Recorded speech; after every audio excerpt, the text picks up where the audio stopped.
Have you seen that replay, buddy? All right, man, I'm done talking to you. You can't be done talking to me. You're right here facing me. I back. Trust me, I back. Dana! 60 G's, baby! But I'm not impressed by your performance. It's normal. Come on, guys. It's normal. You'll do nothing. You'll do nothing.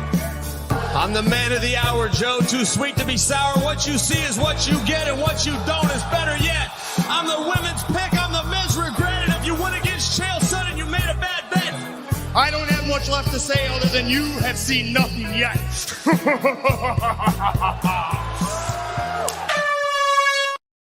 What's happening, Fight Week Show fans, Fight Week Show people? Them we are back with another episode of Don't Stop Shakedown, and helping me do that this week is my boy Yao, and from making the walk, the new guest in the house, Antwin. How you doing, Antwin? You good? Yeah, man, I'm good. I appreciate y'all letting me jump into your mix, man. I appreciate it. No. We really appreciate you as well for pulling up on the show. You know, you've been mixing it up with us in the live comments, and you've got your own platform as well, making the walk. People, make sure you're going over there. If you're a fan of the Fight Week Show, if you follow the Fight Week Show, make sure you're going to show some love to Making the Walk on YouTube and follow them on their socials as well. I'm sure it's on Instagram. You find him on there, and we're going to tag him and put him in the description below. And as you can see, the man from South Africa, Yao, is in the house. How you doing, bro? Big ups, Ola. Big ups, Making the Walk. So today I brought an unannounced guest with me, the current middleweight champion, Monsieur Dricus Still Knocks Duplessis. Dricus, welcome to the Dust Up and Shakedown. I'm not even gonna hate. And I know what you're trying to do, but the other guy, one of my fiercest competitor, likes to get under my skin. Likes to this brother here. He ain't William, but he might as well be. Fucking yo! Oh, You starting this shit about me, son? You know what I mean? What's going on? that boy snuck in here. You know what? If there's a week that I could have done without you being on the show, is today, bro. But here we are. You still hurting, brother? You still hurting, bro? I've been licking my wounds all week, bro. Like this shit ain't easy. You know what I mean? Like, yeah, it ain't easy. Yeah, like easy ain't easy. Yeah, easy ain't even a conversation no more. It's Dricus' era. But look, Leroy's put some work together for us, and before we get on with that, I want to thank everybody that's in the chat, everybody that's watching live, whether you're watching on playback as well. Please make sure you're showing love. Make sure you're hitting the like button, share button, subscribing to all these gentlemen on the screen and their platform. And please make sure if you're watching on other platforms as well, jump on YouTube, come show some love on YouTube. That's where you're going to really help every single one of us that's on here. You know what I mean? YouTube is where we really want to rack it up. And yeah, come show some love on YouTube and jump on YouTube, subscribe to the people. Leroy's put some wonderful work for us to talk about this week. And but before I go to all the topics, I personally want to get a recap from each one of you. I'm going to come to you first, but Antwin, I want to come to you first. The recap of 305, which fights, other than the main event, because we'll talk about that as well, but which other fights on the card really piqued your interest and that you thought, you know what, I like this. This one got me going. Which other fights on the card? I would have to say the fight that really stood out to me outside of the main event, and it's not necessarily because of both fighters, but it's more because of one particular guy. It's the Carlos Prates fight against Li Jingliang. Prates showed, I already knew he could strike. I knew what he could do, but Li Jingliang is a dude that has a ridiculously iron granite chin, doesn't get dropped like that, doesn't get hurt like that, even though he's got a big ass head. He still doesn't get dropped like that, and he was still able to put his lights out like sleep, like taking a nap. So like Prates is a problem for welterweight. Like he needs to be fighting somebody in the rankings. But that one, that really impressed me. Yeah, man. What about you, Jordan? I mean, we saw a lot of the card together, but other than the obviously main event, which we'll get to, like which other fights really, maybe Bro, the one that got that you? Gamrot and Hooker fight paid Yes. off. Like, Oh I my honestly thought, god. Oh my god. Yes. Please talk. I honestly Talk about thought Gamrot was going to take that quite easy. Well, not easily. I mean, Hooker always makes it a dogfight, but I thought Gamrot was probably just going to like chain wrestle, pressure him as much as he can. And I thought Hooker wasn't going to have much room to breathe. And man, what a fucking fight that turned out to be. You know what I mean? Like, and if we're not even going for main card, like below that one, I think the next one that everyone kind of underestimated for me was Ricardo Ramos against Josh Cordoba. Like a lot of people might think that Cordoba took it, they might have just nicked it, but Ramos isn't an easy dude to get through either. So that was another one on the card that I was quite happy with. Yeah, man. For me, I mean, Yao, do you have a different one apart from the main events? Because of your boy, do you have enough? Do you have The one? man is muted. He does this every week. It's too much excitement. He can't even talk about it. You know, as you guys went through your fights, I was like, oh, wait, that's my one. Oh, wait, I want to do that one. But with that said, the other fight I want to talk about is then Junior Tafa versus Walter Walker, mostly because of the post-fight engagement they had regarding Walter Walker then calling out Junior Tafa's brother Justin, which is very interesting. So, yeah, there was quite a few interesting fights on this card. Yeah, I mean, the card was fantastic. Well, you know, the one for me is definitely Kai France shot in the lights out on Erceg. Nobody really gave that a chance. Everybody was kind of pro Erceg going into the fight. And I was so glad for Kai France delivering in the way that he did in that fight. So yeah, plenty to look at on that fight. But look, let's talk about the main event from you guys' perspective, because I was a nervous wreck watching that fight. I was like, I know you guys could see that I was pretty much like this the entire time. But Magdane, let me come to you first. You saw this happen. You was the only one out of us all that made picks that picked Dricos, but I did not pick Dricos because I didn't want to pick Dricos. I had a situation, so I'm going to plead my case before you go into it and kill me with it. You know what I mean? My policy. You had to back your countrymen, brother. I get it. Yes, I get it. That's like, my policy. Yeah, I mean, Everybody that knows, man, that's been watching me from a long time, I never pick against my countryman. It's just not something that I do. I throw a lot of fighters under the bus when I need to pick, if it's going to earn me points. But in this one, I never really go against my countrymen. So that's my reasoning for picking, not because I don't want to pick Dricos or don't think Dricos could win the fight. I know what Dricos is capable of. I've spoken to him multiple times, and he's yeah. But please, you give us your thoughts on the fight and all the good things that you saw. So it was that. So again, kind of what Gamrot did. What I thought Gamrot was going to do, is what I thought Dricus was going to do. I thought he was going to be very much like Sean Strickland. I thought he was going to push forward. I thought his pressure was going to be a bit too much. And if Izzy carried on trying to play the counter-striker game, that it was going to be a long night for him again, just like it was against Strickland. Izzy came out different, man. You got to give him his props. You know what I mean? He didn't sit back and just wait to be counter. He was pushing forward and he was trying to put the pressure onto Dricus. He even said himself after the fight too, he was like, there was moments where he had his momentum, but Dricus was really good at taking it away from him. And then he had to like reset and go, right, now I can come back at you. There was just moments in the fight where they were both excellent. You know what I mean? You've had some people say Dricus hasn't got any skills, hasn't got anything. He's just got that dog in him. When we were watching it live, I thought Dricus took the first one. It was the first one he went for the sub in the first round, did he?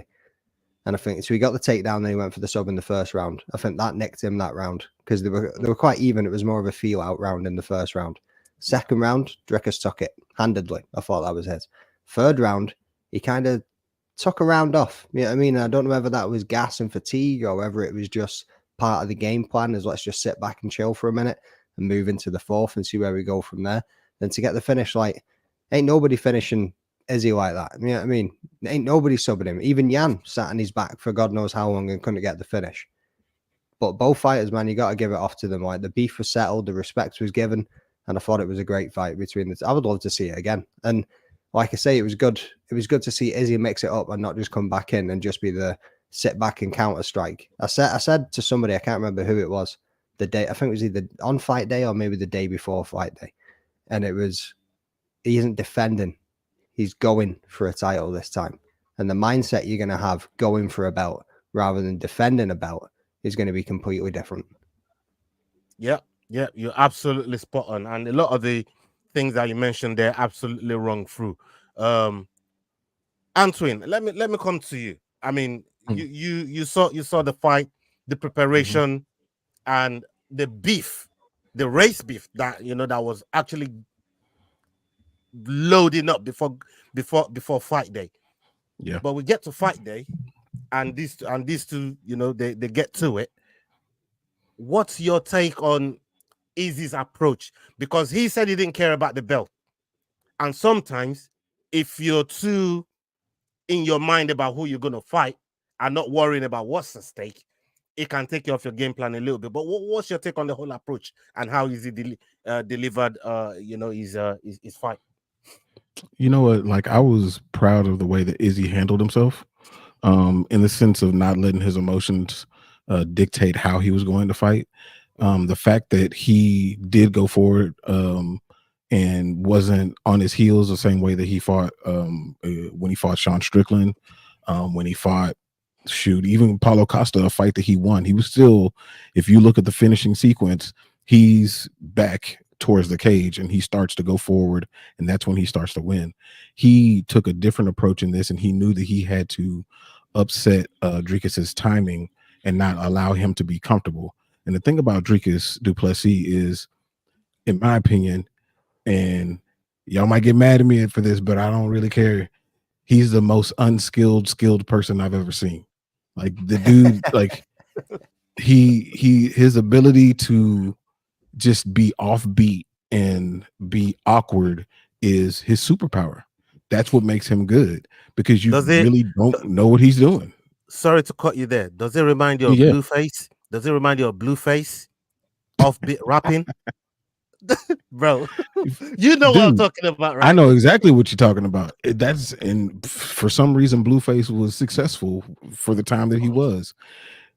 Pinpoint for the time that he was. But so the thing about Dricus, and Robert Whitaker said this in his interview on his podcast, is that because of that awkwardness, you can't catch a rhythm and can't catch a timing, and before you know it, he's doing whatever he wants to do to you.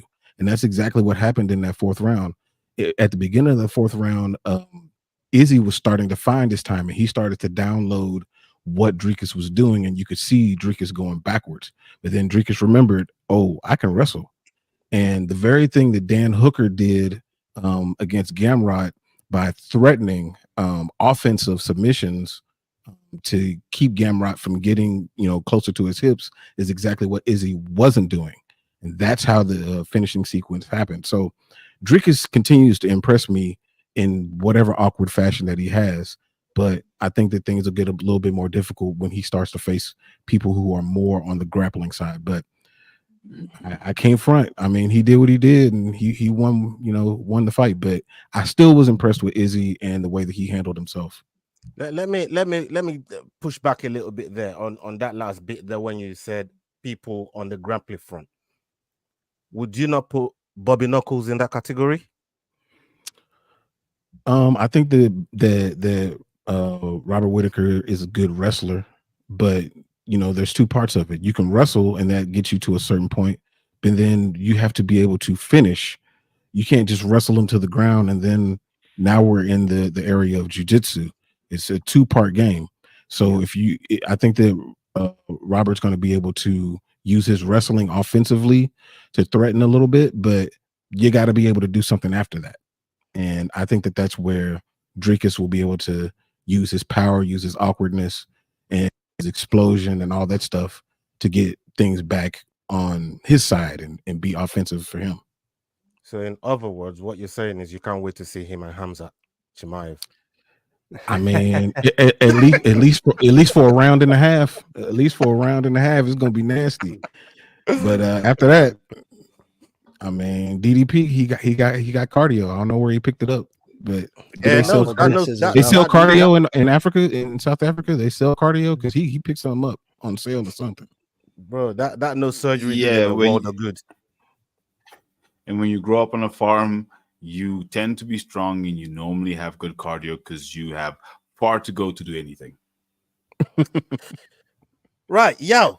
The man that knows about all the people that grows up on the farm, bro.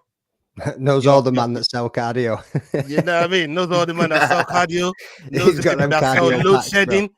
Like, load shedding is a crazy thing in South Africa. Y'all never has load shedding. It's not like thing that. of the past. Hey, it's weird, isn't it? Load It's shedding. weird. Like, how many South Africans have we had that have cut off because of load shedding? And y'all don't know the meaning of load shedding. You know what I mean? Yao's in that mainstream, right? He's on that government electricity. He's in like bloody Hollywood out there in South Africa, man. You know what I mean? You don't see that place, man. But Yao, please tell us what what's the mood in South Africa been like the whole week since Dricus pulled off this win. You guys believed in him. Everybody believed in him. The Springboks followed him out there. They did their job over there in Australia, and Dricus did the job for you guys. How's South Africa been? What's it like? Look, South Africa has been such an interesting place, especially because the Olympics are happening at the same time, of which we got a few gold medals. So between the gold medals at the Olympics, then the Springboks beating the Aussies convincingly, then Dricus. So even before the fight, it was electric. Dricus was all over the news. As soon as you hear the Springboks, the next thing was Dricus is fighting Izzy. Every single news broadcast on the hour was talking about it. There's adverts everywhere. He's now partnered, like he sponsored up the Yin Yang, speaking of which, this is Dricus's energy drink endorsed by Dricus du Plessis. It's out now in the shop. So he's now got his own energy drink as well. So it's literally been Dricus everywhere. And then when he won, it's turned him into an absolute superstar. It's insane. It's absolutely insane. We are absolutely ecstatic. It's I can breathe now. But yeah, just not to cut off. Sorry, but I've got South African guys that work at my place, and even that, like, they don't follow MMA. They don't follow anything, and even they were getting Dricus appear on their Facebook feeds and everything over the weekend. He's everywhere. You can't go around. Everyone knows the name. Everyone knows the achievement. Everyone knows we have a multiple world champion, especially because he was there with the Springboks. And there's such a strong following for the Springboks. They're the back-to-back World Cup champions, the most successful rugby team in the world. So to have him being coupled with them backing him, them being in the cage with him, it's literally gone absolutely viral here in South Africa. The president is actually going to, I think the Minister of Sports,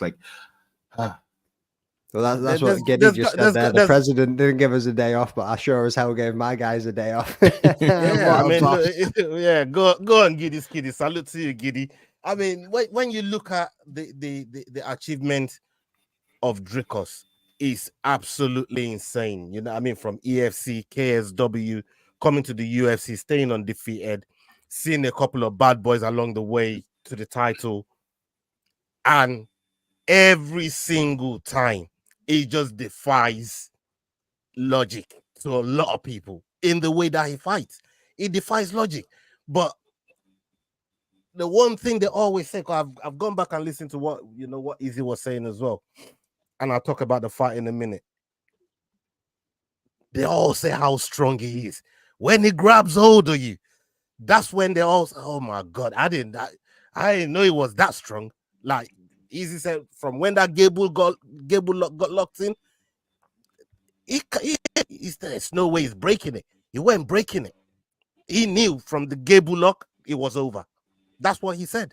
From when he got me around the waist and I couldn't break it, I knew it was pretty much done. So it was just formalities till basically Dricus took his back and choked him out. But for me, looking at the fight, I thought Izzy came with a decent enough strategy, and I thought he fought one of his better fights to date. Even the Pereira fight, it was kind of a little bit of moments in there. Pereira was kind of leading the dance. He was backing up into the cage, played the possum till he ended up, getting the knockout against Pereira. But like this was probably his best showing in terms of putting everything together, letting his shots go. The combo, obviously, he didn't do that against Strickland, and but that's in the striking department. Because when you see the striking numbers, it was I couldn't believe what I was saying, and I thought, oh my god, I can't believe he's that high up on striking numbers. But we know the control time and the grappling that Dricos was putting in might have been taking the edge. So I don't know what the scorecard actually would have been going to the fourth before Izzy got finished. But on the whole, Dricos mixed it up very well. He mixed up the striking with the grappling to get the control time. So whichever way it was going, he still looked good in the first 2 rounds. And like Jordan said there, it took a round off, but he came like a bat out of hell in the 4th. And thought, nah, we ain't having this. And like you said, it's almost like he remembered, oh yeah, I can literally take this man down at will. And I want to say something there.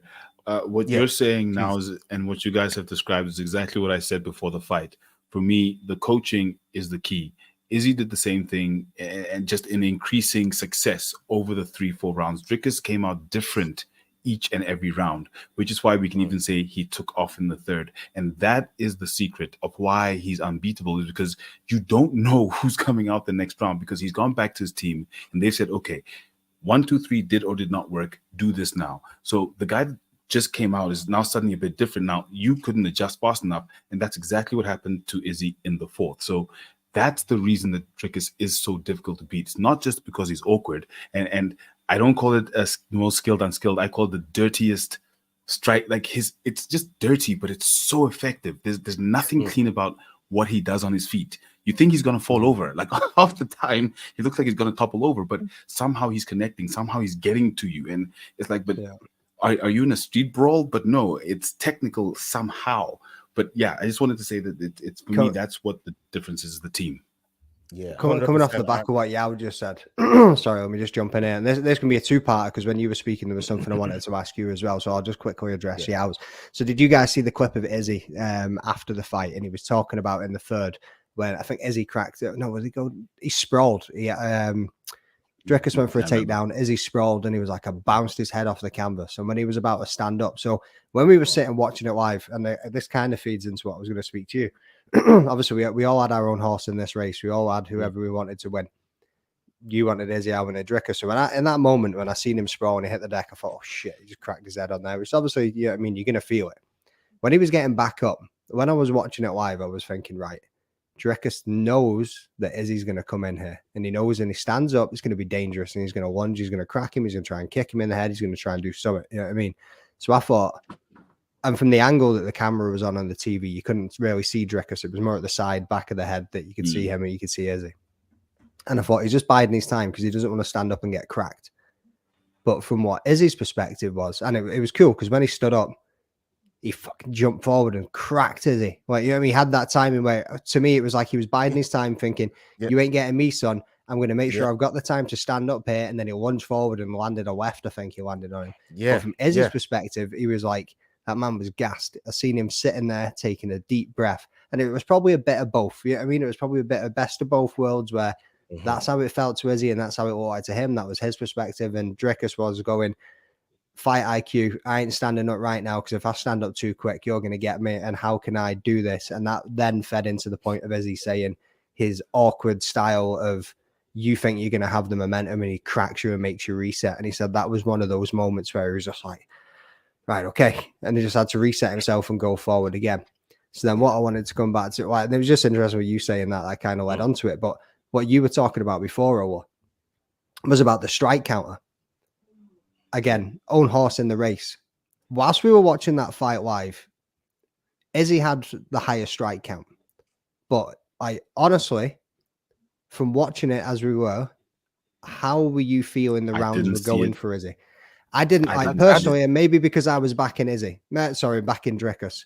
I had Same. a bit of bias towards how that fight was going. You know what I mean? You know, what I mean, you put your blinkers on. Sometimes you feel like it's going for the one that you're favoring a little bit more. Yeah. How did you feel in that, like throughout the fight? Because I felt like I didn't think the peppering or the volume was doing that much damage. Where I felt like there was times where Drickus would catch him, and I was thinking that's how Pereira had him, because he'd go up against the cage and just kind of, you know what I mean, get the lateral movement on the go and try and circle out a little bit. There was those times where I was thinking, damn, like he's not landing as much, but he's hella more effective. You know what I mean? So what was it from your point of view? For me, and very, very interesting question you asked there, because in the moment while we was watching it, at the back of my mind, I'm thinking the people that are counting these strikes, I went looking at it like that, because I thought Dricus had more of a complete round performances in those rounds, even though the strike count for Izzy was high. I think the grappling, some of the damaging shots, and the takedowns, they all come into factor, and just shady for Dricus. And I did say on the live show, I gave Dricus the first 2 rounds. It was very, very close, the first one, but I thought maybe Dricus shaded it. Second round, definitely Dricus. Third, give it to Izzy. And then the fourth, like I said, it was just the way Dricus came out, the way he shot out. I thought, whoa, okay, this brother means business.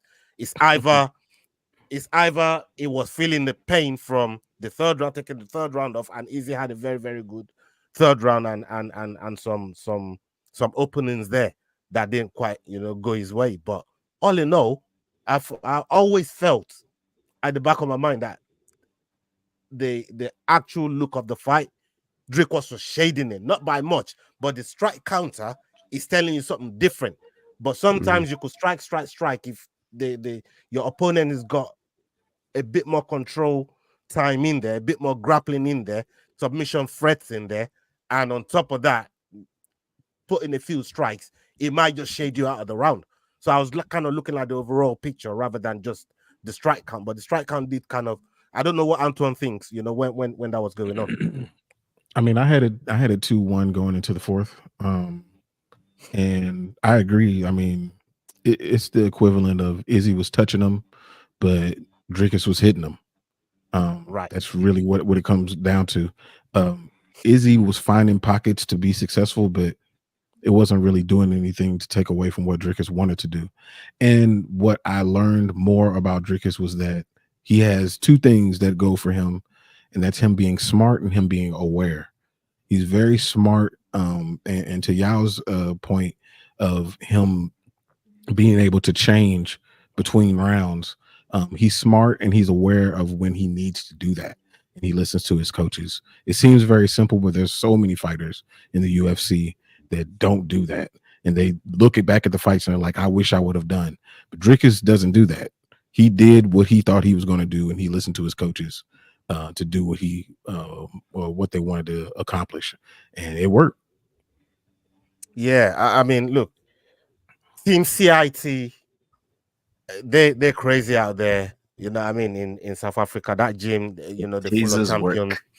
They're full of champions. Shout out to Coach Mon Visor, and congratulations to his brother. Just had a baby as well. You know what I mean? So we saw them posting. So a lot of things to celebrate over there, Team C.I.T. The people like Cameron Simon and his teammate Jaco du Plessis, they're all going to be celebrating, all going to be happy, and even more motivation for people like Diego Bandu that's also in that gym as well. And there's plethoras of fighters out there in that gym. They do fantastic work.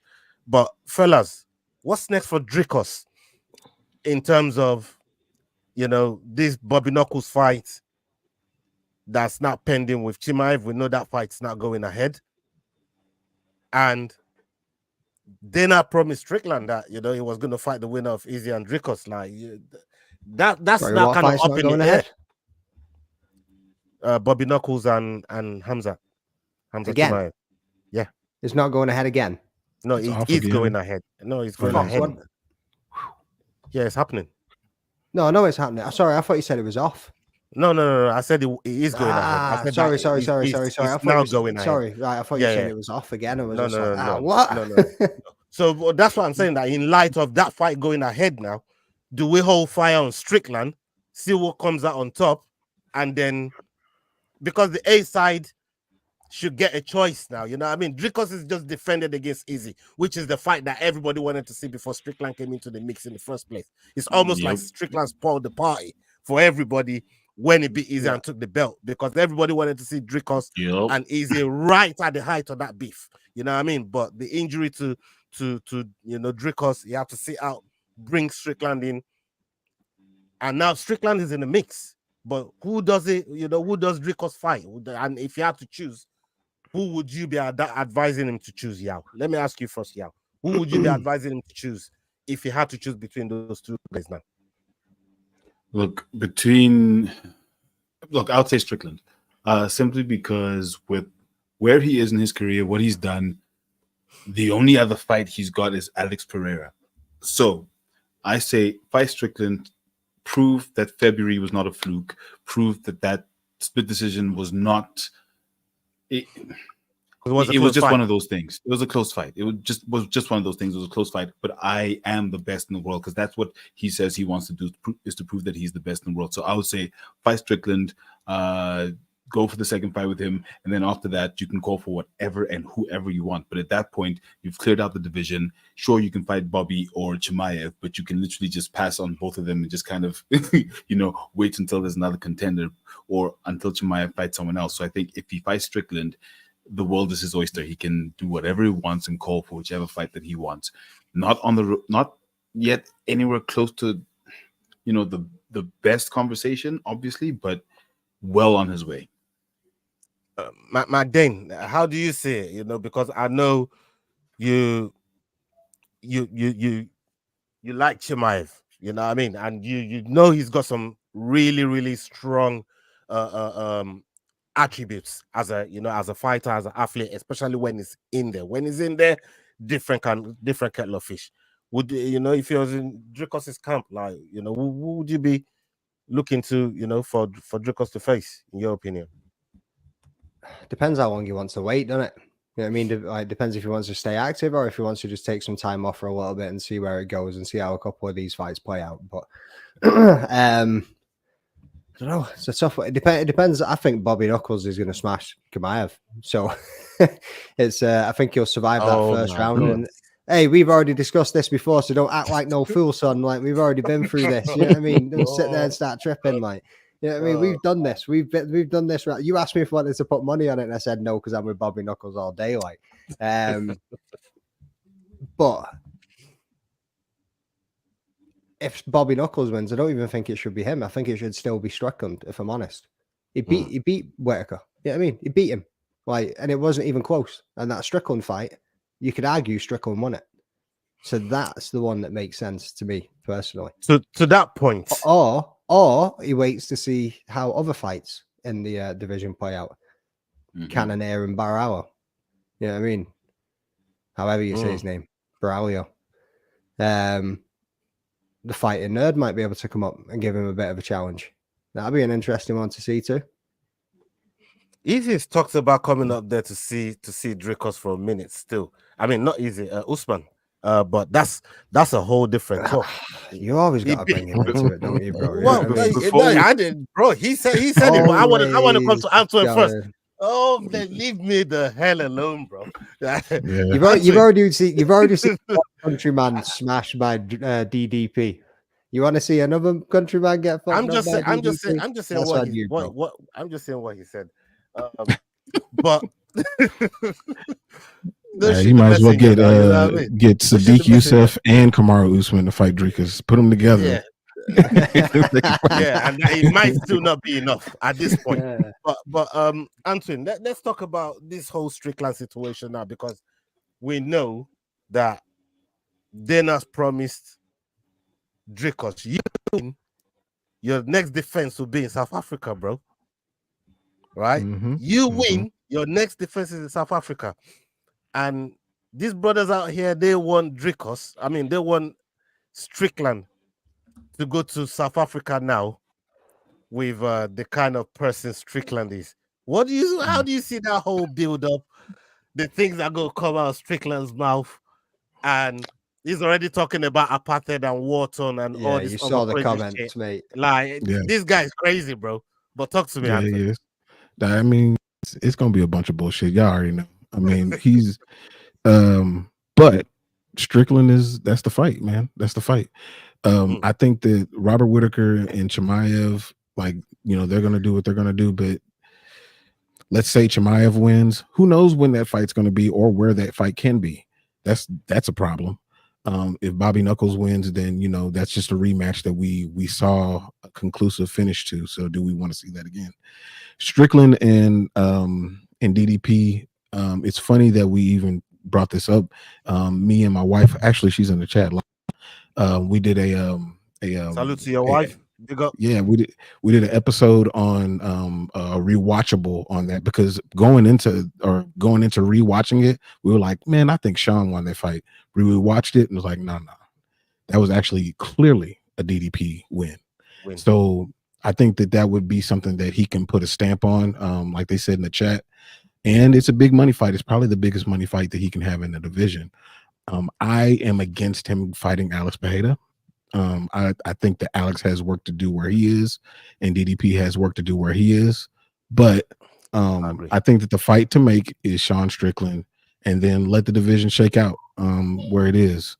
And like you mentioned, Jared Cannonier is fighting Barajo this week, and who knows, Barajo may be a fresh challenger if he gets things done against Cannonier. But I think Dricus deserves some time off after fighting Strickland, and then just let the division shake out. There's some other stuff going on. I mean, we got Marvin Vettori, Brendan Allen. They're fighting, at the casino. So there's a whole bunch of stuff that's happening in the division. Just let the division shake out. A new challenger will come up, but don't leave the division. Don't even keep doing that stuff. Like, I'm tired of seeing it, because it's making the champ thing watered down. So just stay where you are, build up a championship reign, and then worry about going to other divisions. 100%. Just on that, in terms of his journey, and I think this is kind of where I was. I'm 100% with you. So Dricus is number 4 in terms of the all-time middleweight win streaks with 8. He is 8th. Obviously, number 1 is 13 with Anderson Silva at the top. In terms of title fight wins, as much as it doesn't seem very spectacular, with only 2, he is at number 5 in terms of the most title fight wins. So he is well on his way. And at the age of 30, it means that he can fight whoever's at the top of another division and become the champ and a proper champ within the next 3 years, if possible. And when we say proper champ, clear out your division. Have no one else to challenge you before you go up. I agree with you 100%, because, champs win these days and they're always like, oh, I want to go, I'm going to fight Leon. I mean, it's really stupid. So I agree with you 100%, but for me, he literally is that close. 3 years. Again, I want to try to keep it. That was Islam. That was Islam. That was Islam, right? No, let's not talk about Islam yet, man, because Antoine, and I'm gonna leave that for another day, because we got a whole conversation about that. I saw your ratings video and your overratings and the overrated, the underrated. Yeah, we saw that. I saw that video, and we gotta have a conversation about that sometime. we talk about champ, but then you've got Pereira that wants to be champ. Yeah, I mean, like, I'm waiting on the day that they chuck that man into flyweight and put 2 dudes in there with him and just see what happens. I'll tell you something now that Dricus is doing. There's something now that Dricus has done so far since he's won the title that none of these other champions have done, and I rate him for that. Not calling out Conor McGregor, because, bro, hey, that's a shout. That, by the way, that is a shout. That, I'm telling you, all these fighters, flyweight champion, featherweight champion, like Ilia Topuria wins the title, calling out, like, bro, why don't you worry about looking after the division? Look after that division, man. Beat everybody in there. Make sure you build a legacy, and then you can then call out who you want. But on winning the title already, you're calling out. This is what all these guys do. Put Conor's name in their mouth. But Dricus ain't done that not once, and I respect him for that. Even if it was just for the clout, because you know, if he did it, Connor will latch onto that straight away. He would, but he hasn't even given it any air, and I respect him for that, man. You know what I mean? That's one thing he's done that's even separated from all these other champions. And I'm sure if the women's champion as well, if they had a chance, they'll probably call out Connor. That's how crazy it is that all these people want to get on the mic and just call out Connor for no reason. You know, it winds me up. It absolutely winds me up. But how wild are those images that have come out of that? That Well Diddy that was trying to dance with him actually ended up on his hip. Yeah, I mean, I was like, oh no way. Yeah. I mean, It's wild, man. It's wild, absolutely crazy. But yeah, let's get on to the other topic here, because Dana has been losing his mind since the press conferences from the Contender Series people. If you haven't been watching, it happens on Tuesday out there in Vegas. Go and check it out. There's a lot of talent that we know that's passed through our platform, and they've gone to Contender Series and done beats over there. So go and check it out, people. But Lira has put a clip together for us. Let's hit it. During the post-fight press conference for Dana White's Contender Series, White labelled Merab Dvalishvili as next level stupid after the machine posted a video of himself to social media receiving stitches to a gash over his eye ahead of his title fight against sharpshooter Sean O'Malley. About Merab's cut, he posted it. Our guys are so dumb. It's next level unbelievable. It's all the stuff that I talk about boxing. What I will give boxing is when something happens in a camp, man, let me tell you what, it does not leak. Our guys can't wait to throw it up on social media. It's a small cut. It's no big deal, but obviously needed to be posted. Against a guy like O'Malley, who's a sharpshooter and who's a very accurate puncher, now all of a sudden there's a big target for him. And why the would you want him to know that? It is next level stupid. Some of these guys are so stupid, it's mind-boggling. It's unbelievable. Unbelievable, Jeff, as a silver here in football. But let me come to you first, Yao. Dana's pissed off. And you could see, you know what? I've seen him cuss other fighters as well, leading up to a pay-per-view. And you go hard sparring without wearing a headgear and get busted up, but then posting it. Is it within his rights to be losing his head like this, or like is he making a meal out of it? Look, we know that Dana is not the biggest fan of Merab because Merab is part of Aljo's team, and Merab did not want to fight Aljo for the title. So he's already not a big fan of Merab.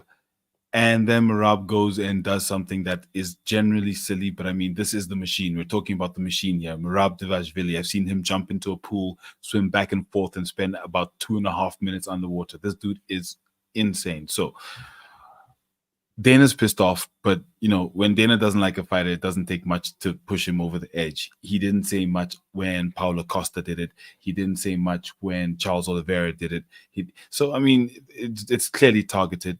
And I'm not sure which fighter put it out today, but there was a fighter who put out that fighter privilege in the UFC is a real thing in terms of, let's call it nepotism. If a fighter's liked, they get whatever they want. If they're not, they don't. And this might just be another view of that because, like I said, I mean, John Jones, okay, fine, that was a full-on injury, but fighters post these things. It is what it is. But for him to go off like that, okay, Dana, now we know you really don't like Merab. And when he wins the title, I'm not saying that he's going to beat Sean, but when he wins the title, Dana's just going to be back there looking unhappy or pulling Ngannou where he doesn't put the belt. Was it Ngannou? Yeah. Antoine, like Yao just said, Dana don't like Merab for a certain reason that we all know of. At one point, even I was hating on Merab. Like, come on, bro. Just fight Aljo, man. You know what I mean? Like, what's wrong with you? But please talk to me. What do you make of Dana's outburst in that press conference? I mean, you know what? Like, Yao's right. Like, Dana does kind of have it out for Merab a little bit, but that was stupid. Like, why would you do that? That's dumb. That's just plain dumb. Like, why would you put out into the media to a sharpshooter, hey, I'm hurt right here? You know what I'm saying? Like, just, and I think that maybe he's looking at it from, you know, in addition to him not really Merab not being his favorite, but in addition to that can sway the fight odds, that can sway people actually wanting to watch the fight, because the people who are on Sean's side may lean a little bit more now because they know, okay, Merab is coming in hurt, he's stupid, like, you know, Sean's going to win it. I think I'll just watch the highlights. You know what I'm saying? So it's dumb. I mean, and if you give Dana a microphone in front of his face, Kevin Iole asking him a question, he's gonna let some shit fly. So it's dumb on Merab's part, but it's just Dana being Dana. Yeah, Jordan, we've seen Merab and the type of fighter he is he one of those guys that don't even care about that injury there and think I'm still gonna come and take you down, and I'm gonna do what I need to do regardless of what cut I got, whether I posted it or not. What do you think? You know, Merab's he's reasoning already excuse me, he's already posted multiple videos already going, this is my third time training wrestling today, this is a fucking fourth time I'm doing this, or what, you know what I mean? Like, he's already like backtracking a little bit, going, it's just a small cut, I'm not bothered, just a small cut, I'm not bothered. But I do agree with Dana, like, why and what Anthony said there, like, why would you put it out there? Like, why would you even go, yo, here's a big target, split this sucker open and see what you can do? You know what I mean? Like, because even though he's saying it's a small cut, when you've seen the video and the nurse, doctor, whatever it was, peeled that thing open, have a deep, son. Like, they ain't putting stitches in for no reason. You know what I mean? Like, you can peel that open, but like, damn, if that gets cracked, it's gonna just pop. It's gonna be like Nate Diaz. Maybe it's you know mind games. Gushing. I'll tell you, we'll be happy about that. They're gonna be able to see his mind. Is what's gonna happen. I thought Cutman Tate is gonna have a field day with him if he's on duty that day. You know, Tate already. He's gonna have a field day with him. Tate's already got the Vaseline on his fingers. He's ready to go. He's ready to load it up, man. You know what I mean? But look, Merab for me is just one of those guys. He's mental. That guy's crazy, and I don't know why on earth it would show. I mean, look at Francis Ngannou when he got injured and he had to come in and fight Cyril Gane. He had to hide which knee. They kept that out of they kept it out. Somebody, I think they said, I'm sure I heard Nick Sick said somebody from the Performance Institute kind of leaked it to the opposition or something along those lines, and then he went down and checked the odds, and then he saw the odds changed, and that's what confirmed that Ngannou's injury had been leaked. Right, they did everything they can to keep it on the wraps, right? But if it's not through no fault of your own and that gets leaked, then fair enough. But if you're the one that's leaking your shit, showing the doctors which knee is fucked, showing the, you know what I mean, and posting on your social media, and you know, that's crazy to me, you know what I mean? And even Ngannou had to come in with 2 knee braces just to confuse Cyril Gane. Like, yeah, you try and figure out which knee is fucked, you know what I mean? Any mini money mode, actually. I see where it gets you, you know? Any money mode. Takedown, son, was expected. Yeah, man, Francis Nomagomedov, bro. What are you talking about? You know what I mean? No, it's crazy. It's crazy. I don't know why Merab would do that, but UFC Noche is coming up, and Dana's probably pissed because of how much money is already charged people, $3,000. You know what I mean, to go and watch that fight. And, we and all of a sudden, 3 weeks away from that now. Yeah, and all of a sudden, the main event looks like event looks like it's about to get touched. So Dana's incensed that this brother is messing around, posting that shit on social media. Man, it's crazy. But we've got another clip from Leroy, and I just wanted to get your take on this other clip, and then there's one more topic that I need to talk to you about once that clip is we've spoken about that clip. Let's hit that clip. Let's go. During a recent upload on Adesanya's YouTube channel, Izzy opened up about the exchange he had with Plessis after their bout. Oh, he just gave me a lot of props, a lot of love, a lot of respect, and you know, I accepted it. and I shook his hand. And then after his interview, after when we were living in the cage, we just talked and said, sorry, maybe. I can't remember, but what did he say? He said, just gave me a lot of props. And he said, hey, you know I'm a big fan. I'm like, of course. I was like, I know, like, and I said, look how far we've come from way back then. Who would have thought? Now we're here. And we're like, yeah. And then we hugged. And I said, look, I respect you, I appreciate you. And I said, like, if I see you again, I'll see you again. I'm gonna try and kill you. He's like, I'm gonna try and kill you too. Oh yeah, that was nice. I didn't even think of it. I was like, hey, I thought that was sweet. That was nice in the moment. I don't know, I didn't even think about it. I was like, hey, and just smiled and we just hugged. Du Plessis also shared a heartfelt moment with Adesanya and with Izzy's parents. I have another one. I know you own the longest. I just told you so. I'll get you one. This one's from marketing. Yeah, I'll put one for you. Thank you. I know you see the one that come out of the lands and 5 words from the lands. That's a reminder. Thank you so much. That's a nice one. Enjoy. Have a good one. Enjoy celebration. Let's go, boys. Respect.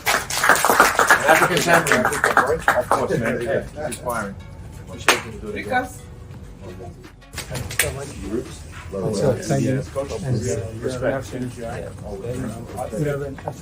said to you, I knew both of you. Never ever. Vertical silence, you're absolute warrior. And thank you for raising a warrior. Thank you so much. Thank you. And enjoy the off time with that.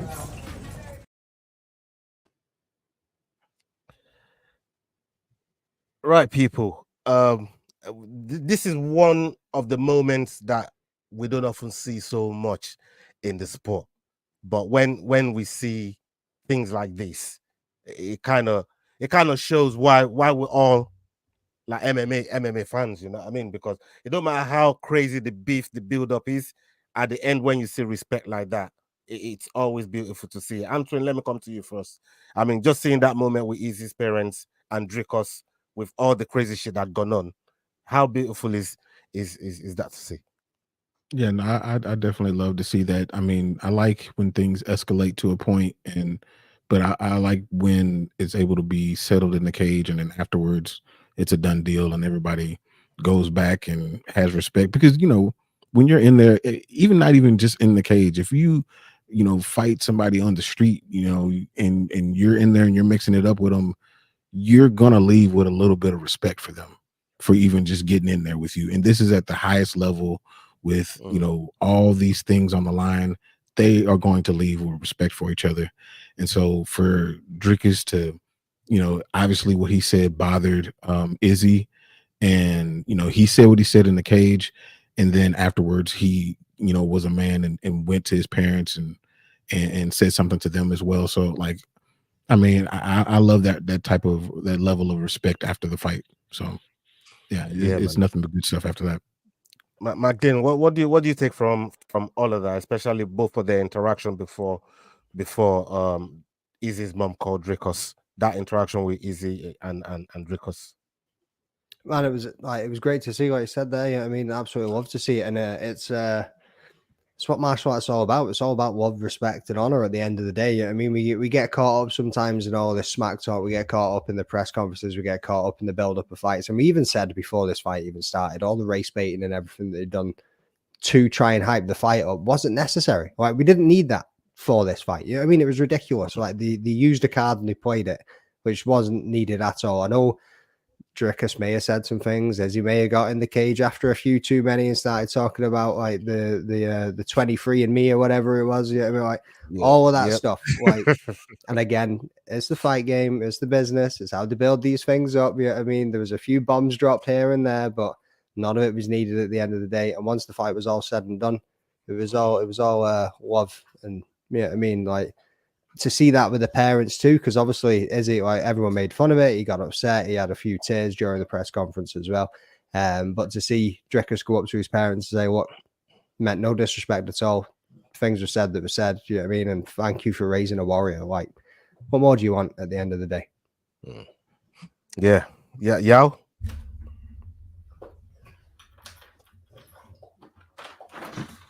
You're on mute. You're always on mute, you brother. What you doing when you're not talking on the mic? Like, what's going on that's so loud in that room? Yeah, I mean. So, Drickus reminds me of McDaniel killing me here.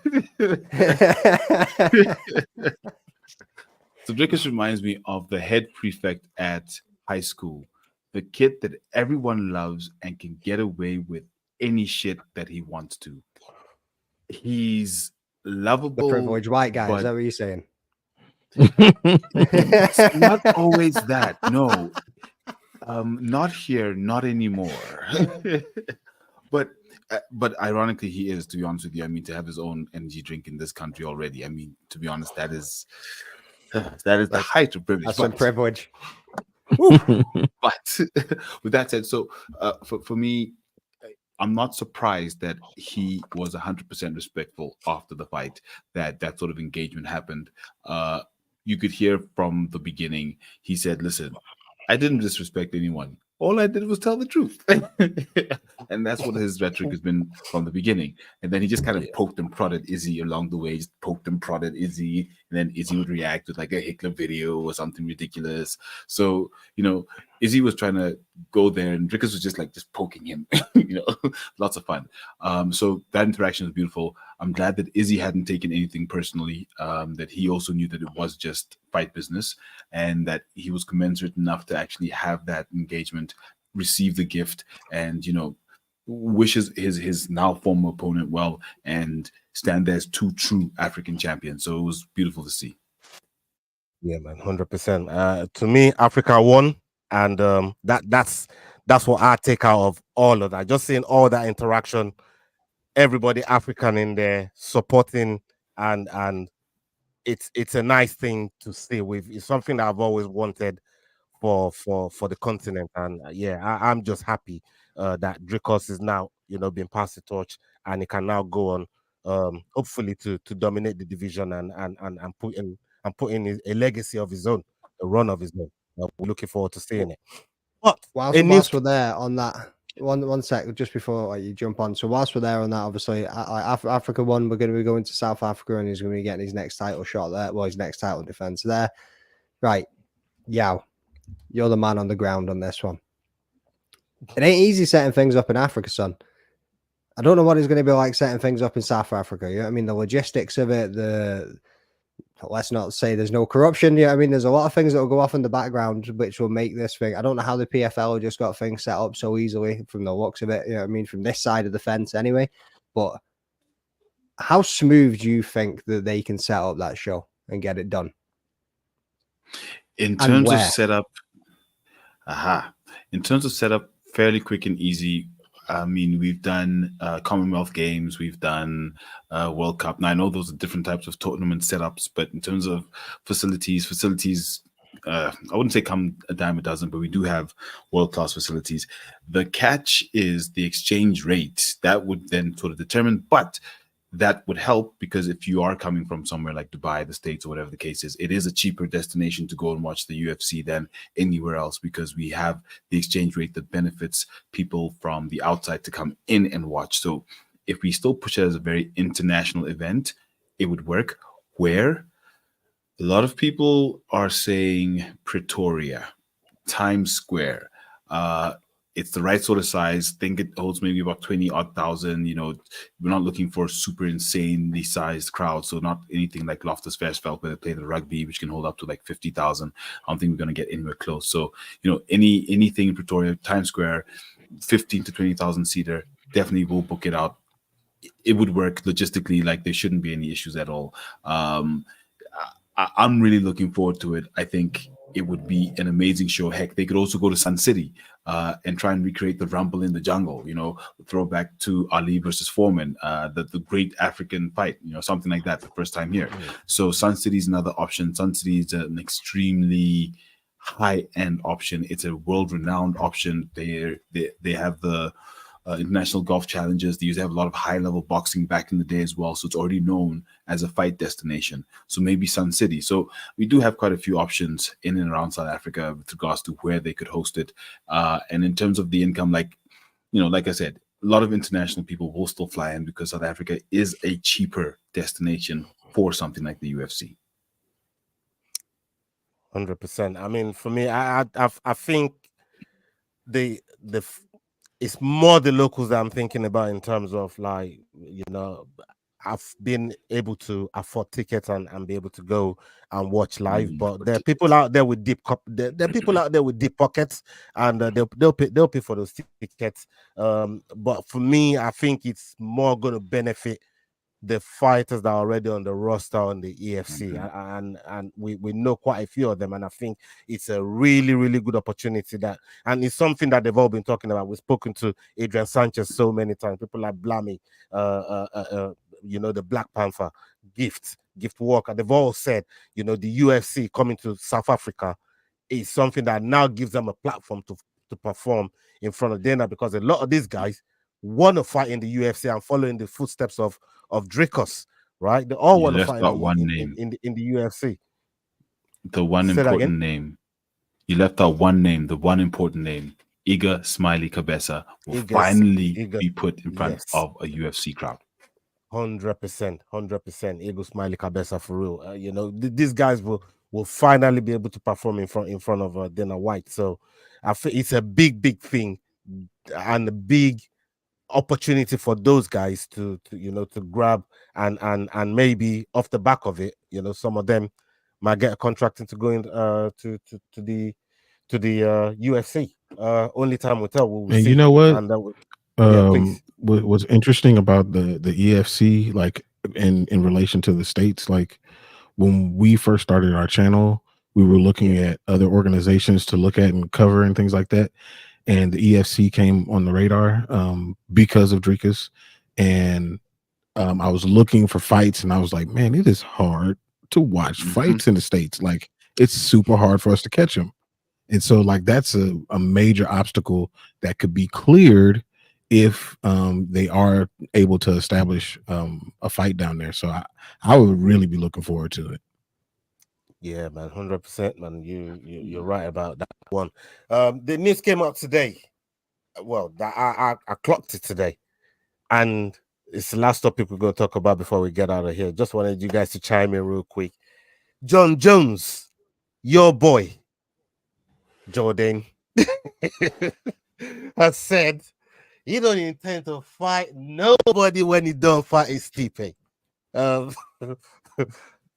What you think when you're hearing this, and what does that mean for Aspinall? Because in my apology, everybody saw my apology is still out there on my page. Go see it.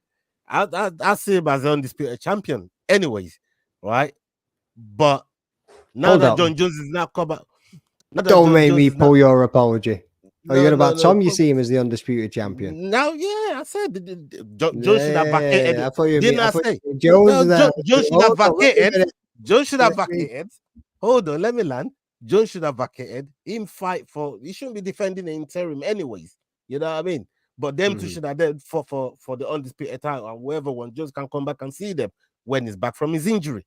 That was my point. So, which is why I said, because he won the fight, he should then be the undisputed champion, and that's how I view it, right? But Jones now coming out saying, he's not looking to fight anybody else apart from Stipe when when it's all said and done, when after this fight. Well, man, how you feeling about that? What does that mean for Tom Aspinall now? I'm sick of this question. I'm sick of these roundabouts. I'm sick of absolutely everything to do with this matchup, son. You know what I mean? It just keeps going round and round in circles. John Jones is your brethren, bro. You know what I mean? Let's talk about it. Yeah, I mean, I've got one half of the man's gloves in the cupboard, and it's going to remain in the cupboard. That shit ain't even going on display. It can sit in there signed and get dusty. Mate, like, yeah.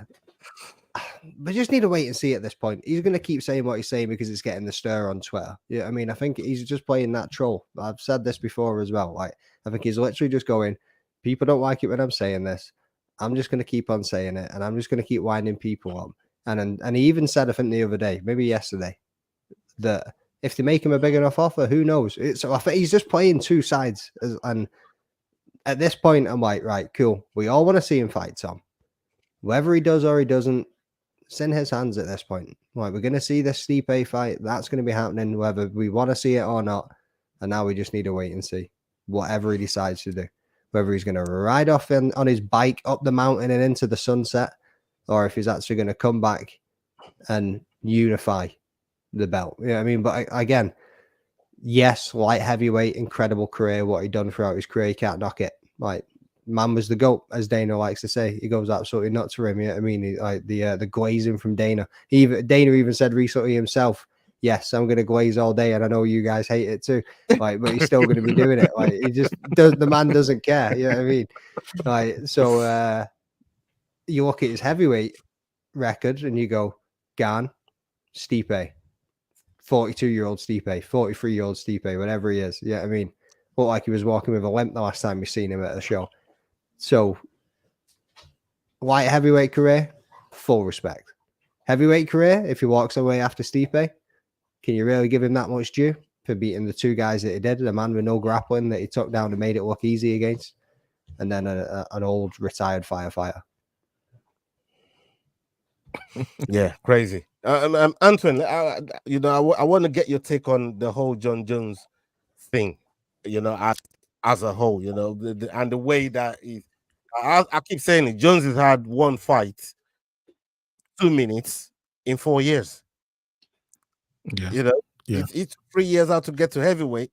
The fight took 2 minutes, and we ain't seen him for another year.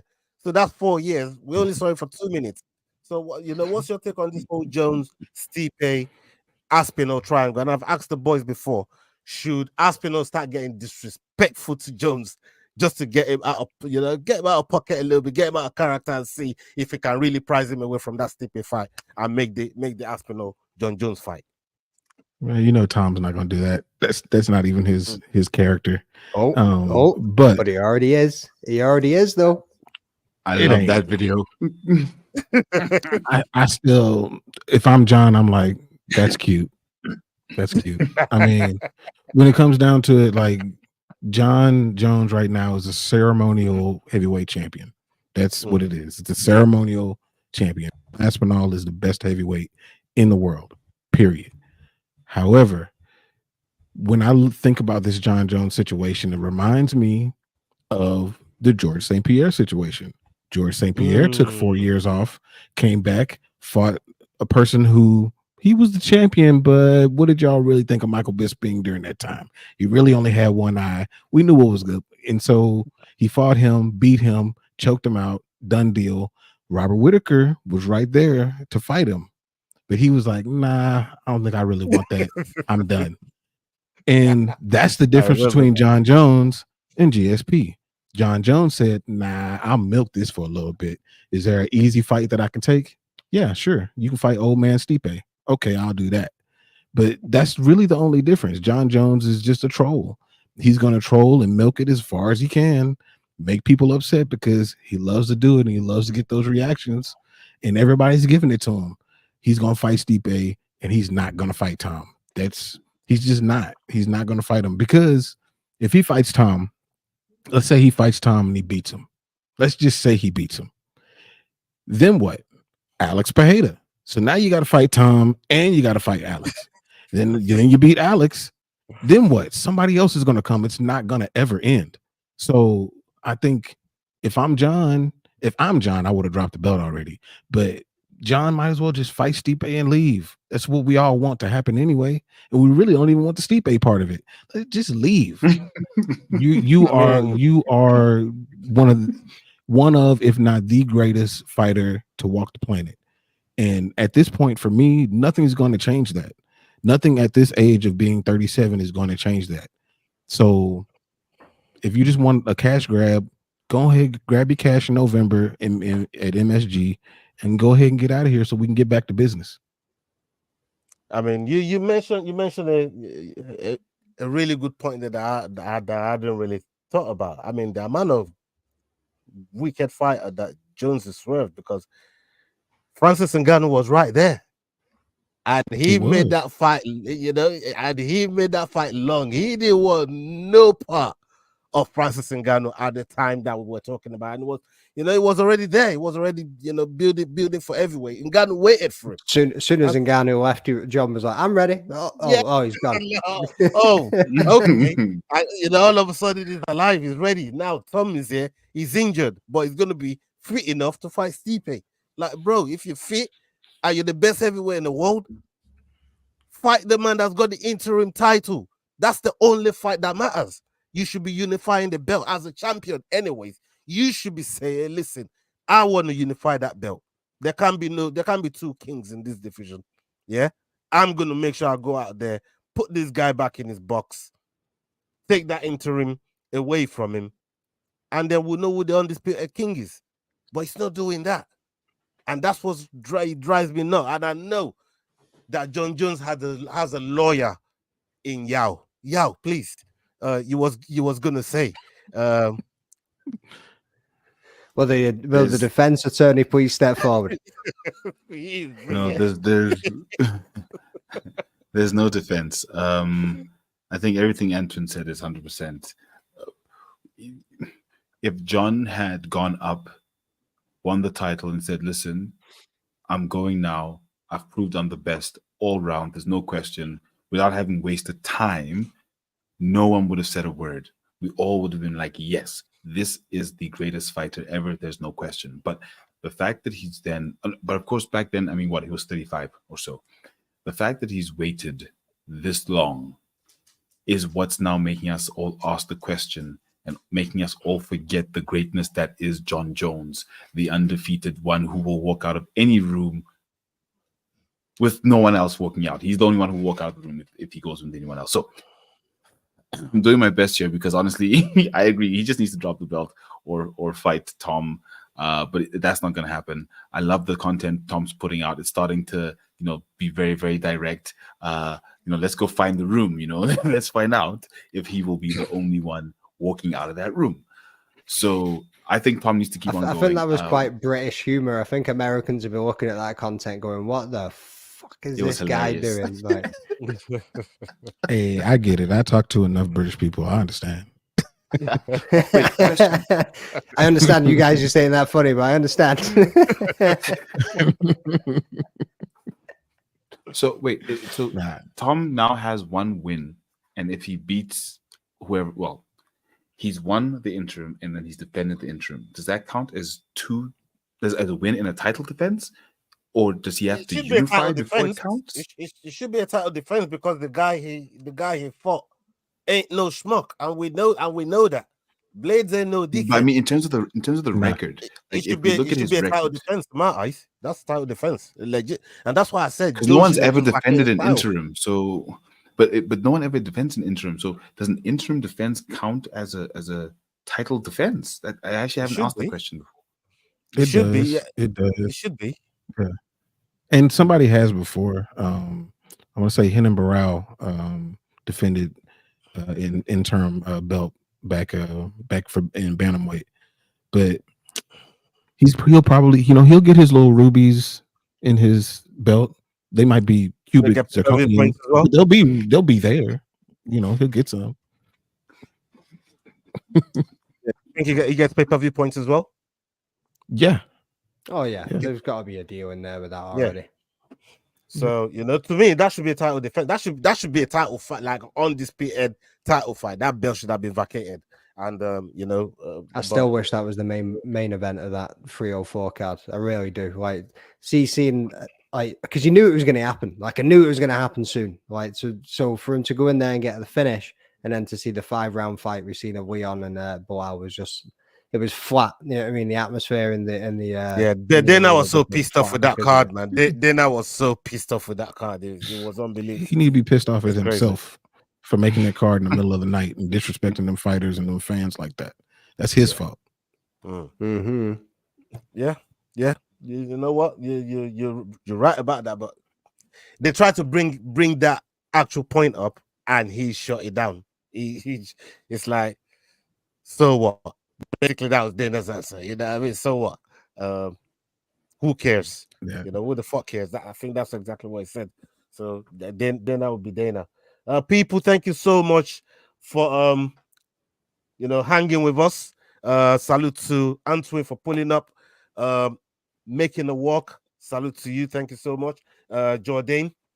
Yeah, man. Big up yourself, man. Big week we just had. I'm looking forward to the Noche card now because there's some really good fights that I'm looking forward to on there. Yao, South Africa's buzzing. Kick him in the head. South Africa's buzzing. You know what I mean? You lot probably gonna get a Dricos named holiday very soon. And probably. This man's looking for a sponsor. Are you getting paid for this? Yeah, no, yeah, sitting there like this is me fishing for a sponsor. Yeah. Toucan Danny's been sitting there like all night. You know what I mean? Like, yo, yeah, man, yo, get I your got the money, green bro. and the pink, son. Get the bag. This one tastes good. That one tastes like. Like ass, like see, you just lost the sponsorship. You just killed your sponsorship right there. Yeah, unbelievable, yeah. Let me get you out of here before you kill anything else. People, up to the next video. Hasta la vista. Salute, love, peace. The Fight Week Show. Hey guys, this is John Anik from the UFC. You're watching the Fight Week Show. Please subscribe, not now, but right now.